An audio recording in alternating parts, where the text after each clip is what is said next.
Chacun la question. C'est chacun la question. Pourquoi personne n'est parfait? Hello los amigos, ici Sacom qui vous parle tout droit d'un complexe sportif. Je sais vraiment pas ce que je fais ici, mais c'était juste pour le jeu de mots en fait. Attention! Aïe! C'est vrai ça. Quand j'étais plus jeune, ma maman elle disait partout que j'étais le plus beau du monde.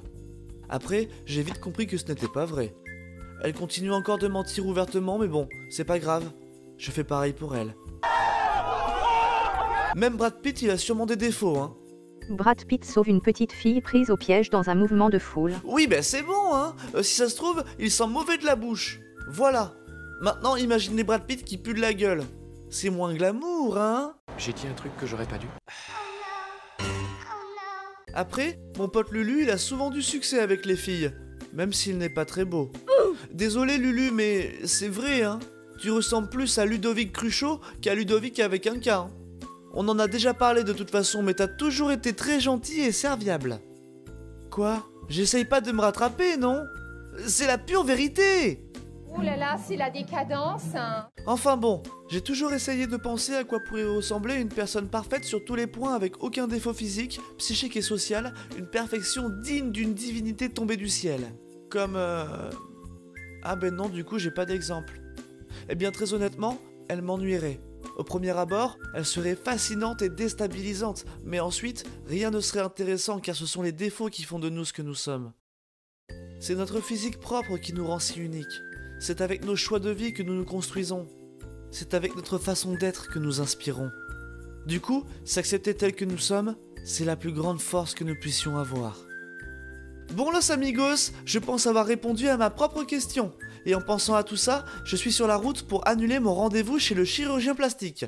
T'avais raison maman, mon nez il est très bien comme ça. Mais oui, il est très bien ton nez mon chéri, je te l'ai toujours dit. C'est vrai mais tu sais, parfois, il faut du temps pour s'en rendre compte. T'es mignon. Ah. Et le rendez-vous chez le dentiste, c'est toujours ok, hein? Bah oui, pourquoi? Non, non, comme ça, pour être sûr. D'accord. Bye bye. Un tic-tac mon chéri. Chacun la question. C'est chacun la question. Chacun la question. C'est chacun la question. L'argent ne fait pas le bonheur?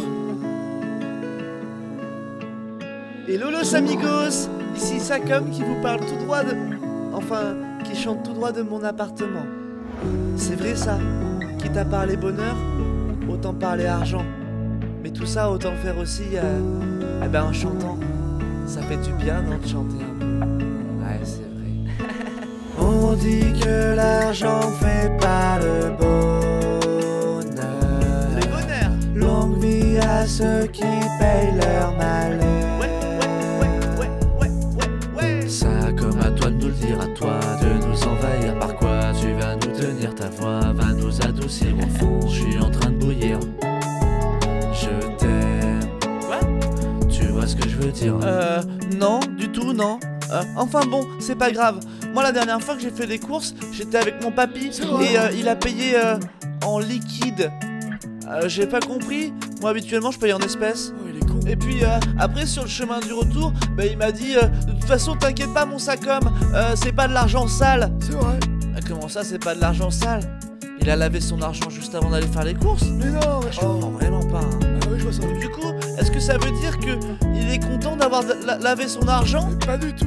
Ou alors, il est pas content quand son argent il est sale? Mais non, ça n'a rien à voir. Ah, ça doit être ça. Mais non. Ouais, ça doit être ça. Ouais. On dit que l'argent fait pas le bonheur. Le bonheur. Longue vie à ceux qui payent leur malheur. Ça, comme tu me fais trop rire, quand je te vois, tu me fais rougir. Avec toi, je me sens guérir, sur ton épaule m'endormir. T'es à deux doigts de me faire jouir. Quoi? Je t'aime. Hein? Tu vois ce que je veux dire? Tu vois ce que je veux dire? Ah non, ça je vois pas ce que tu veux dire, non. Sacom, est-ce que tu vois ce que je veux dire? Non, je t'ai dit que non, je sais pas, j'en sais rien. Non. Voilà, non, je sais pas. Non, il est chiant, lui. non. Est-ce que tu vois ce que je veux Je dire? ne vois pas ce que tu veux dire. Mon cœur. Ah, On dit que l'argent fait pas le bonheur. non, pas du tout. Longue vie à ceux qui payent leur malheur. Ouais.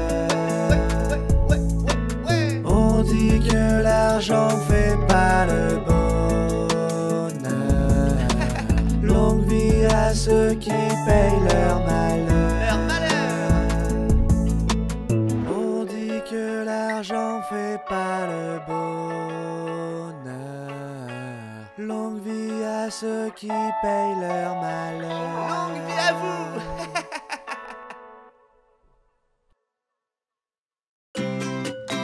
Ça comme la question. C'est ça comme la question.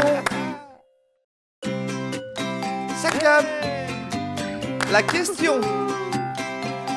C'est ça comme la question.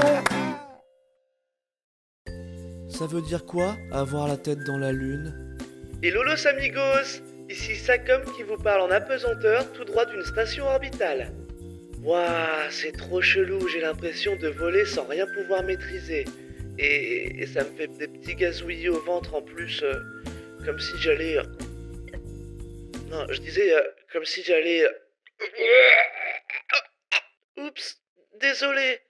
C'est vrai ça, c'est une expression qu'on me dit très souvent, mais je comprends pas trop ce que ça veut dire. Une fois, je prenais mon petit déjeuner après un réveil difficile, et quand ma maman est arrivée, elle m'a dit que j'avais la tête dans le cul. C'est bizarre parce que je sais que des fois, on compare la lune à des fesses. Donc avoir la tête dans la lune, ça voudrait aussi dire avoir la tête dans le cul? Monsieur Flat a une tête de cul. Mais dans ce cas-là, pourquoi on utiliserait deux expressions presque similaires pour dire la même chose? Ah, je comprends vraiment pas. Moi, la seule chose à laquelle je pense quand j'entends parler de tête et de lune, c'est à Georges Méliès et son célèbre voyage dans la lune. C'est le tout premier film de science-fiction sorti en 1902 au cinéma, et c'est français. Cocorico! T'as vu? Je suis pas si bête que ça, hein? Des choses peuvent paraître évidentes pour certains et pas du tout pour d'autres. Du coup, pour moi, avoir la tête dans la lune, ça pourrait signifier avoir des cratères sur le visage. Ça veut dire que toutes les personnes qui ont beaucoup de boutons, vous avez tous la tête dans la lune. Après, je suis vraiment pas sûr que ça veuille dire ça parce que mon papa il me le disait souvent alors que j'ai jamais eu de boutons. Avoir la tête dans la lune. Ah, je crois que j'ai compris. Avoir la tête dans la lune, c'est avoir une grande imagination. On me dit souvent ça quand je pense à plein de choses différentes et c'est souvent quand mon cerveau et moi on crée des images ensemble. Peut-être que ça sous-entend qu'on est créatif et peut-être que grâce à notre tête et à la lune qu'on atteint, on inventera l'histoire de demain. Bon los amigos, je pense avoir répondu à ma propre question. Je vous laisse ici parce qu'on a une alerte danger. Un trou noir s'approche beaucoup trop près là. Thomas, j'ai l'impression qu'il n'y a pas d'issue. Je crois que cette fois-ci, on va pas pouvoir y échapper, mon Sacom. Oh non! Bye bye!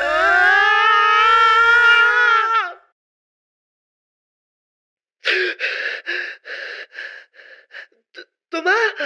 T'es là? Ouais! Je t'entends, Sacom! T'es où? Je sais pas, je vois plus rien du tout. Moi non plus. Bordel, qu'est-ce qui nous arrive? Je sais pas, on est mort? Sûrement.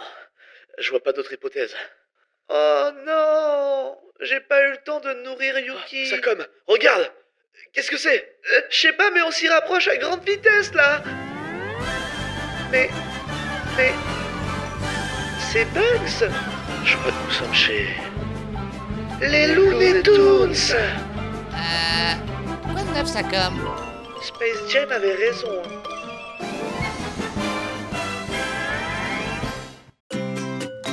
Sacom, la question.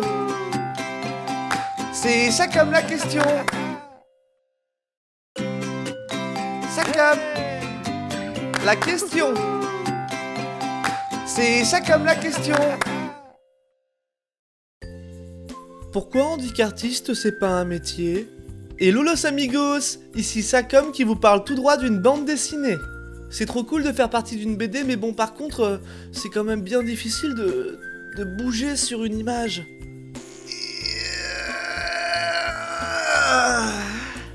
arrive pas. C'est vrai ça. Quand j'étais plus jeune, je rêvais de devenir chanteur et de fouler les planches pour procurer des émotions aux gens qui me regardent et qui m'écoutent. Je me souviens quand je chantais sous la douche en croyant faire face à une foule qui reprend en chœur les paroles de ma chanson. J'étais une giga star. Je veux juste une dernière danse. Mais après, quand je disais à mon papa ce que je voulais faire de ma vie, il me disait en retour: Super, mais au cas où t'as pas autre chose en tête? Alors pour y répondre, si, j'avais bien autre chose. Policier, médecin, astronaute, journaliste, architecte ou encore soigneur animalier. Mais au plus profond de moi, rien n'était si fort que l'envie de chanter. Plus grand, je suis allé chanter dans la rue pour essayer de gagner ma vie. Mais plus le temps passait, plus l'espoir disparaissait. Il avait en partie raison, mon papa. Ah bah c'est vrai. Il est plus simple de faire des études dans un domaine précis plutôt que de vouloir faire quelque chose de potentiellement éphémère, avec une concurrence terrible, sans oublier un brin de chance insoupçonnable. Alors c'est quoi un métier sinon? Quelque chose qui nous occupe et qui nous paye, c'est tout? Moi j'aime bien faire du toboggan, tu crois que je peux en faire mon métier? Je suis un peu comme l'ambassadeur des toboggans en France. On descend le toboggan, on voit s'il va vite, on voit si le toboggan il est fun. Je pense avoir testé plus de 600 toboggans dans ma carrière. Ah, d'accord. Étymologiquement, travailler signifie... Le verbe travailler provient du latin vulgaire, tripaliare, signifiant torturer, lui-même dérivé du nom tripalium, qui désigne un instrument de torture à 3 pales. Dans les mots travail et travailler, il y a donc originellement les notions de torture, de souffrance, de douleur. Ah, donc ça voudrait dire qu'avoir un métier, c'est avoir une charge et un rendement de torture quotidien?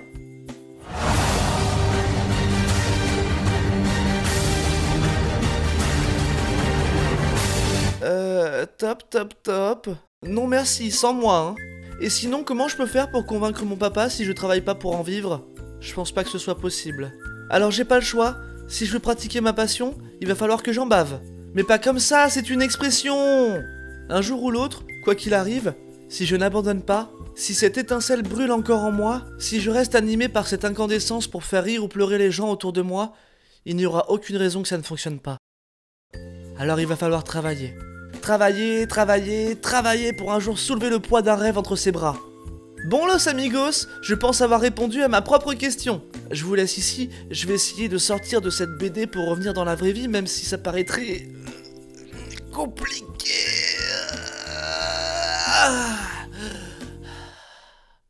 J'en étais sûr que je pouvais y arriver.